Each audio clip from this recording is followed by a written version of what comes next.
Hello friends, आज की इस वीडियो में हम देखने वाले हैं डाटा सफिशिएंसी। यानी कि आज हम एक नया टॉपिक रीजनिंग का देखेंगे। और आप लोगों में से काफ़ी बच्चे जानते होंगे कि डाटा सफिशिएंसी होता क्या है, लेकिन कुछ ऐसे बच्चे जरूर होंगे, अगर आज की वीडियो देख रहे हैं तो कुछ बच्चे ऐसे जरूर होंगे जो डाटा सफिशिएंसी आज तक कभी भी नहीं पढ़े होंगे। तो मैं आप लोगों के लिए बता दूं कि डाटा सफिशिएंसी एक ऐसा चैप्टर है जो किसी एक चैप्टर के ऊपर डिपेंड नहीं होता। डाटा सफिशिएंसी के ऊपर आप किसी भी चैप्टर पर आधारित प्रश्न बना सकते हैं। तो आज की वीडियो अगर आप पूरी देखेंगे तो आप लोगों को कंफर्म ये मैं बता दूं कि क्लियर हो जाएगा कि डाटा सफिशिएंसी होता कैसे है, क्या है और कैसे इसके क्वेश्चंस को किया जाता है। तो चलिए दोस्तों, पढ़ना शुरू करते हैं।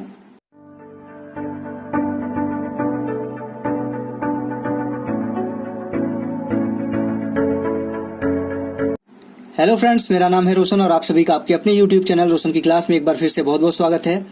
आज हम देखेंगे आईबीपीएस, आरआरबी, पीओ और क्लर्क का रीजनिंग का एक बहुत ही इंपॉर्टेंट टॉपिक डाटा सफिशिएंसी। क्योंकि अब जब नया पैटर्न यहाँ पे फॉलो किया जा रहा है, नए टाइप के जब क्वेश्चन वहाँ पे आपके प्री के पेपर में इंक्लूड किए जा रहे हैं, तो उसमें आप देखेंगे कि 3 से 4 क्वेश्चन आपको या फिर 5 क्वेश्चन डाटा सफिशिएंसी के भी आ जाते हैं। लेकिन आप लोग घर पे प्रैक्टिस करके नहीं जाते हैं ऐसे क्वेश्चंस के ऊपर, क्योंकि आप लोगों को आदत नहीं होती। आप लोग वही पुराने पैटर्न पे इनइक्वालिटी, सिलॉक्स, पजल, वो सारी चीजें करके जाते हैं और डाटा सफिशिएंसी छोड़ के चले जाते हैं। तो वहां पे जब जाएंगे इसको करेंगे तो है, क्योंकि आपको पता है कि कट ऑफ यहाँ पे 90% जाता है, कट ऑफ लगभग। तो 90% के लिए आपको क्वेश्चन तो करना ही पड़ेगा। तो वहां पे जब क्वेश्चन करेंगे, अगर आप प्रैक्टिस नहीं करके जाएंगे तो आपके क्वेश्चन में टाइम लगेगा आपको ज्यादा। तो यहाँ पे आप लोग देख लीजिए कि डाटा सफिशिएंसी बेसिक, यहाँ पे मैं आज की वीडियो में बताऊंगा कि डाटा सफिशिएंसी होता क्या है, इसके क्वेश्चंस को कैसे किया जाता है। तो सबसे पहले देखिए, आपके सामने एक क्वेश्चन रहेगा, वो किसी भी, ये जैसे ये सामने वाला क्वेश्चन है, ये ब्लड रिलेशन पे है, रक्त संबंध के ऊपर है ये।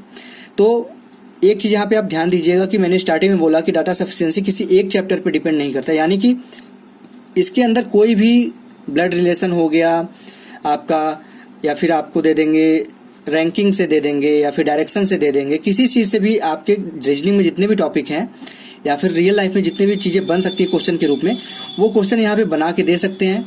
और उसके बाद कोई क्वेश्चन दे देंगे, कोई क्वेश्चन पूछ लेंगे। जैसे इस क्वेश्चन में है, यश के कितने बेटे हैं, एक क्वेश्चन आपसे पूछ लिया गया। उसके बाद क्या करेंगे, 2 यहाँ पे निष्कर्ष कह सकते हैं इसको, कि 2 निष्कर्ष दे देंगे। उसमें से पूछ लेंगे कि, अब यहाँ आपके लिए पहले क्वेश्चन के साथ ही मैं यहाँ पे 5 ऑप्शन भी आप लोगों के लिए लेके आया हूँ। देख लीजिए 5 ऑप्शन, ए से लेके ई तक, क्योंकि बैंकिंग में जो यहाँ पे ऑप्शंस होते हैं वो 5 ऑप्शन होते हैं, A B C D E.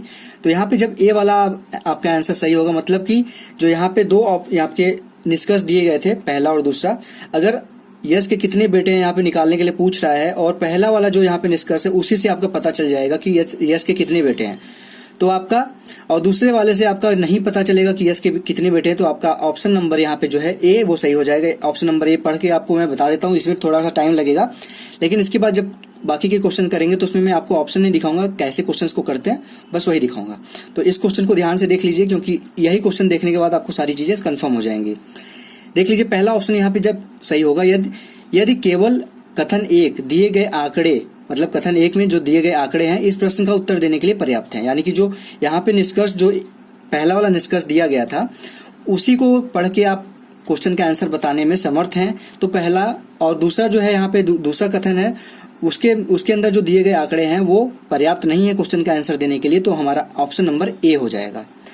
उसके बाद दूसरा ऑप्शन, बी ऑप्शन कब होगा, जब हमारा उसका उल्टा हो जाएगा। यानी कि जो कथन 2 में हमारे आंकड़े दिए गए हैं वो पर्याप्त हैं आपका आंसर देने के लिए, लेकिन कथन 1 में आपके जो आंकड़े दिए गए हैं वो पर्याप्त नहीं है आंसर देने के लिए।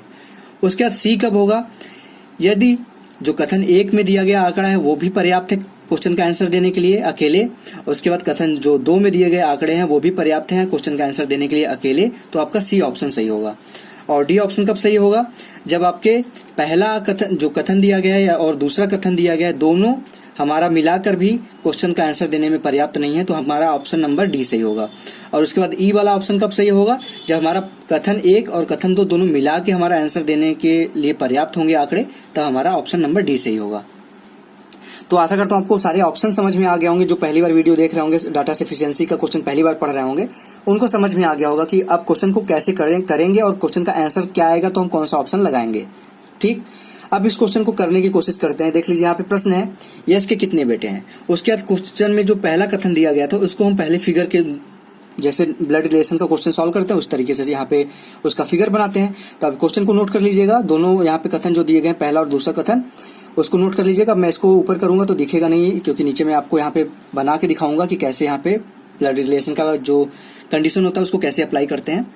तो इसमें बोल रहा है क्यू, पहला कथन जो है उसको मैं पहले ड्रॉ कर रहा हूँ।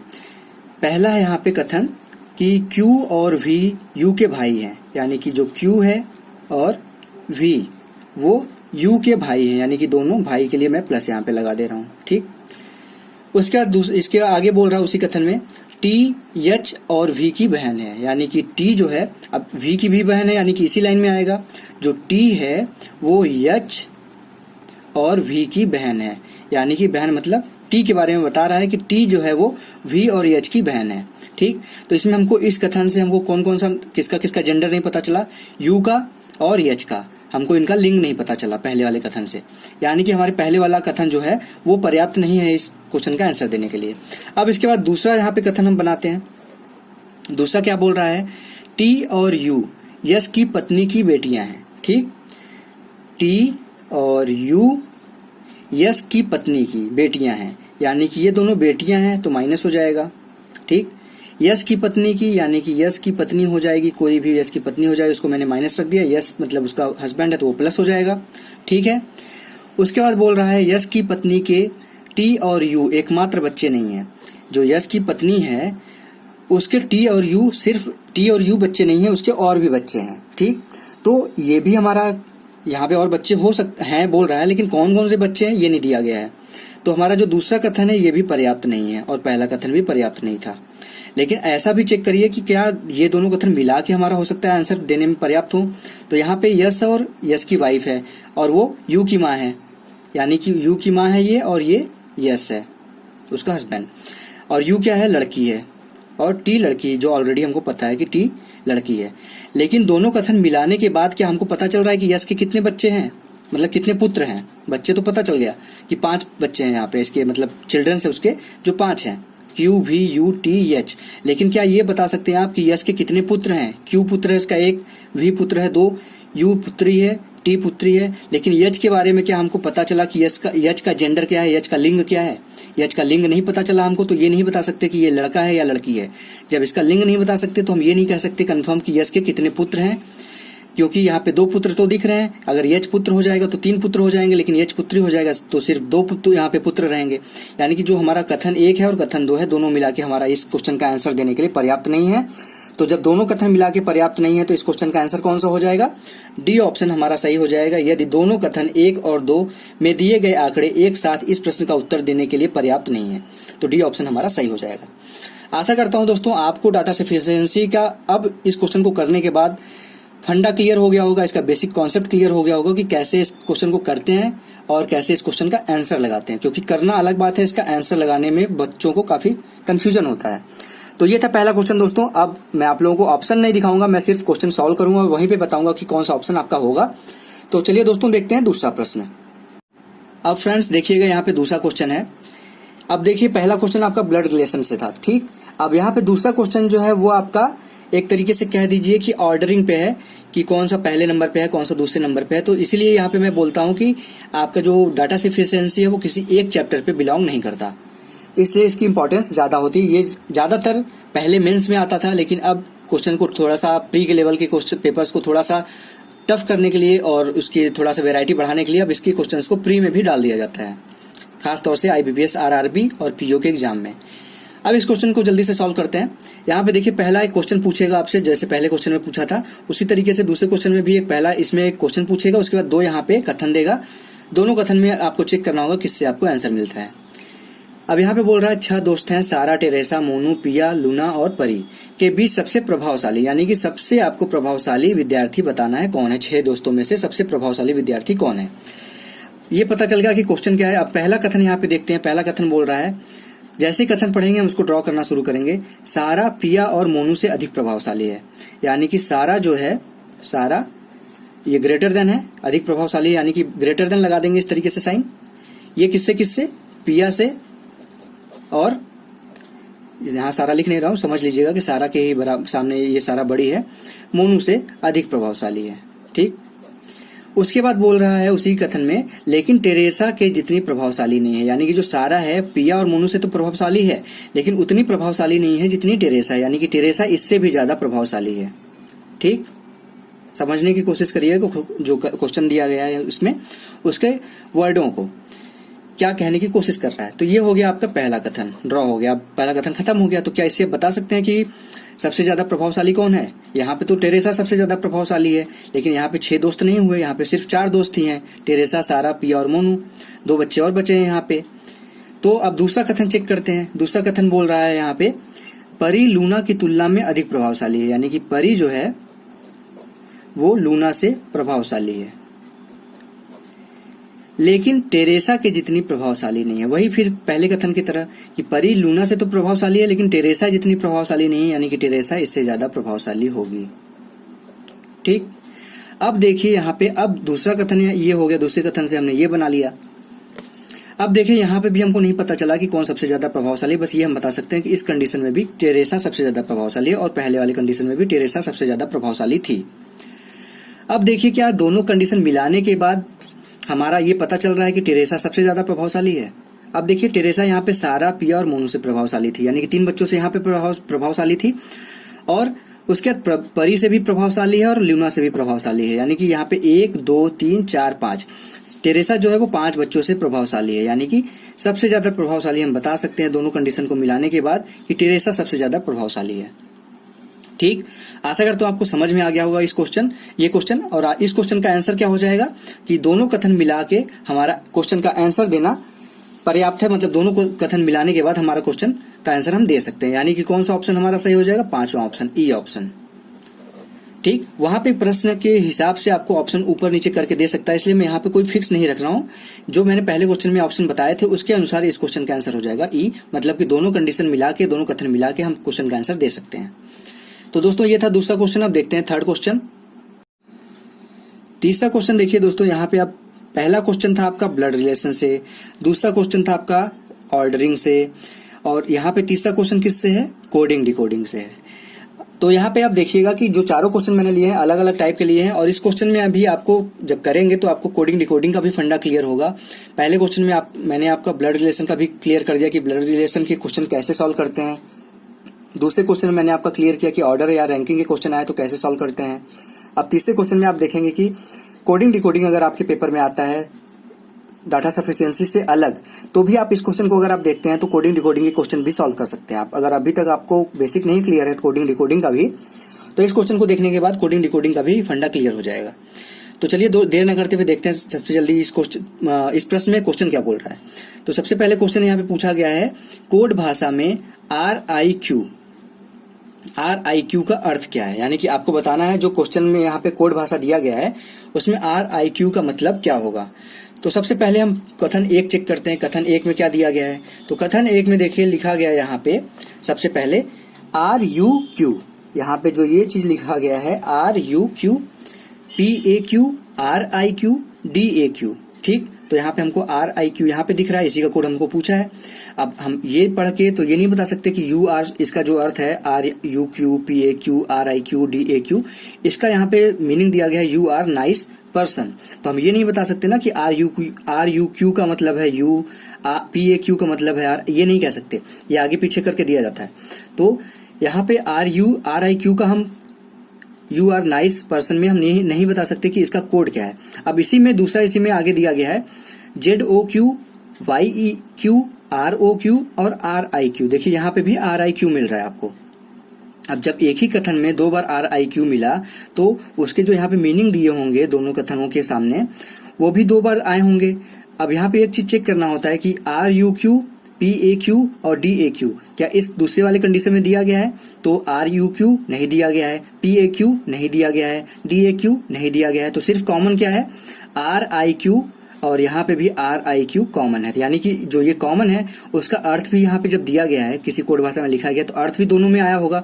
You are nice person, और यहाँ पे क्या लिखा है? People are very helpful. यानी कि देखिए यहाँ पे आर इस वाली कंडीशन में भी है और आर इस वाली कंडीशन में भी है, यानी कि आर आई क्यू दोनों में कॉमन था, तो यहाँ पे भी दोनों में कॉमन होना चाहिए कोई एक वर्ड, यहाँ पे आर कॉमन है। यानी कि हमारा जो आर आई क्यू का कोड हो जाएगा पहले वाले कथन से अगर हम चेक करें तो पहले वाले कथन से हमारा आर आई क्यू का कोड हो जाएगा आर। ठीक, ये आपका पहले वाले कथन से हमको आंसर पता चल गया, यानी कि पहला कथन हमारा पर्याप्त है। अब दूसरा यहाँ पे कथन चेक करते हैं, दूसरा कथन चेक करते हैं। अब यहाँ पे देखिए टी यू क्यू है, टी आई क्यू है, एन आई सी है और आर आई क्यू है, यानी कि आर आई क्यू यहाँ पे हमको पता चल गया कि ये मिल रखा हुआ है। अब हम पहले कथन को भूल जाएंगे कि पहले कथन में हमको पता चला है कि आर आई क्यू का मतलब है आर, तो हम इस कथन में हम सीधे यहाँ पे आर दिख रहा है तो लगा देंगे, ऐसा नहीं है। ये कथन सेपरेट हम चेक करेंगे, ये कथन जब हम चेक करने लगेंगे दूसरा, तो पहले वाले कथन को भूल जाइए अभी। अब उसके बाद देखिए यहाँ पे उसके बाद बोल रहा है कि M O Q D I Q C H I और पी आई क्यू, तो इसमें देखेंगे कि आर आई क्यू नहीं है, तो सिर्फ यहाँ पे आर आई क्यू मिला है। तो क्या हम इस कथन को, इस आर आई क्यू को देख के हम बता सकते हैं कि यहाँ पे आर आई क्यू का कोड क्या है? क्योंकि हमको इस कॉमन कुछ मिल नहीं रहा है। जब कॉमन कुछ नहीं मिल रहा है तो हम कैसे बताएंगे कि आर आई क्यू का कोड इसमें से क्या है? Are these guys your cloth में कौन सा हम बताएंगे कि हमारा आर आई क्यू का कोड क्या है? यानी कि जो हमारा दूसरा कथन है ये हमारा, इसमें दिए गए आंकड़े हमारे पर्याप्त नहीं है, तो सिर्फ पहले कथन के दिए गए आंकड़े पर्याप्त हैं। यानी कि इस क्वेश्चन का आंसर क्या हो जाएगा? पहला पर्याप्त है, यहाँ पे कथन जो पहले कथन के अंदर आंकड़े दिए गए हैं वो पर्याप्त हैं, लेकिन जो दूसरे कथन के अंदर दिए गए आंकड़े हैं वो पर्याप्त नहीं है। यानी कि हमारा जो पहले क्वेश्चन में मैंने ऑप्शन दिखाए थे उस क्वेश्चन के अनुसार हमारा ऑप्शन नंबर ए हो जाएगा आंसर। तो आशा करता हूं दोस्तों आपको तीसरा क्वेश्चन भी समझ में आ गया होगा। अब देखते हैं जल्दी से चौथा क्वेश्चन। अब दोस्तों देखिए यहाँ पे चौथा क्वेश्चन है। चौथा क्वेश्चन अलग चैप्टर से है। डाटा सफिशिएंसी के अंदर मैंने जो पहले ही शुरुआत में बता दिया था कि ये किसी भी चैप्टर से आ सकता है, तो यहाँ पे देखिए चौथा क्वेश्चन चौथे चैप्टर से है। चारों क्वेश्चन मैंने अलग अलग चैप्टर से दिखाए हैं। तो ये क्वेश्चन आपका डायरेक्शन से है, यानी कि दिशा और दूरी वाला जो चैप्टर आता है उसके अंतर्गत ये क्वेश्चन पूछा गया है। तो जल्दी से इस क्वेश्चन को भी हम सॉल्व करते हैं। सबसे आसान चैप्टर माना जाता है रीजनिंग का, तो देखते हैं कैसे आसानी से ये सॉल्व किया जाएगा। अब यहाँ पे बोल रहा है, क्वेश्चन क्या दिया गया है? मायरा के संबंध में रोशनी किस दिशा में है? यानी कि मायरा से आपको बताना है कि रोशनी किस दिशा में है। अब पहला कथन हम सबसे पहले ड्रॉ करते हैं। क्वेश्चन हमने पढ़ लिया। पहला कथन यहाँ पे हम ड्रॉ करते हैं कि बोल रहा है, पहले आपको डायरेक्शन तो पता है ना कि इस तरीके से ड्रॉ करते हैं हम। ये होता है आपका ईस्ट, ये होता है वेस्ट, ये होता है नॉर्थ, ये होता है साउथ। ठीक, अब इसी पे इस कथन को, पहला जो कथन दिया गया उसको हम ड्रॉ करते हैं। बोल रहा है कि मायरा टीना के पश्चिम में है, यानी कि जो मायरा है वो टीना के पश्चिम में है, यानी कि यहाँ पे हमारा आ जाएगी मायरा, वो टीना के पश्चिम में, यानी कि हमारी टीना यहाँ पे आ जाएगी। ठीक, उसके बाद बोल रहा है जो रोशनी के दक्षिण में है, यानी कि जो टीना है, यहाँ पे पूरी कंडीशन को अगर पढ़ें, मायरा टीना के पश्चिम में है, जो रोशनी के दक्षिण में है, यानी कि जो टीना है वो रोशनी के दक्षिण में है। यानी कि दक्षिण कौन सा दिशा हो जाएगा? अगर हमारी जो रोशनी है यहां आ जाएगी तो देखेंगे, तो रोशनी से अगर देखेंगे तो ये दक्षिण दिशा में है टीना। तो इस कथन से क्या आप बता सकते हैं क्वेश्चन का आंसर कि मायरा के संबंध में रोशनी किस दिशा में है? तो हाँ, बता सकते हैं कि मायरा से अगर हम देखें तो रोशनी इस दिशा में है। तो इस दिशा में, इस दिशा को क्या कहेंगे? इस दिशा को हम कहते हैं नॉर्थ दिशा में जा रहा है और ईस्ट दिशा में जा रहा है, यानी कि नॉर्थ ईस्ट होगा। नॉर्थ उत्तर और पूरब के बीच में जा रहा है। अगर इसको इस तरीके से हम ड्रॉ कर लें तो ये इस W के लिए, यानी कि यहाँ पे W पे वेस्ट के जगह पे मायरा है, तो इस मायरा की जगह से अगर हम देखें तो ये हो जाएगा आपका दक्षिण और ये हो जाएगा आपका पूरब। दोनों के बीच में रोशनी बैठी है, यानी कि इस क्वेश्चन का आंसर इस पहली कंडीशन से, पहले कथन से हमको पता चल जा रहा है। क्या पता चल जा रहा है? नॉर्थ ईस्ट, दक्षिण उत्तर पूर्व, इस क्वेश्चन का आंसर है। ये तो पहले क्वेश्चन, मतलब पहले कथन से हमको आंसर पता चल गया। अब जल्दी से देखते हैं दूसरा जो कथन दिया गया, क्या उससे हम आंसर बता सकते हैं? तो दूसरा कथन यहाँ पे दिया गया है, फिर से हम यही डायरेक्शन बनाते हैं। चारों बनाने के बाद हमारा क्वेश्चन आसान हो जाता है।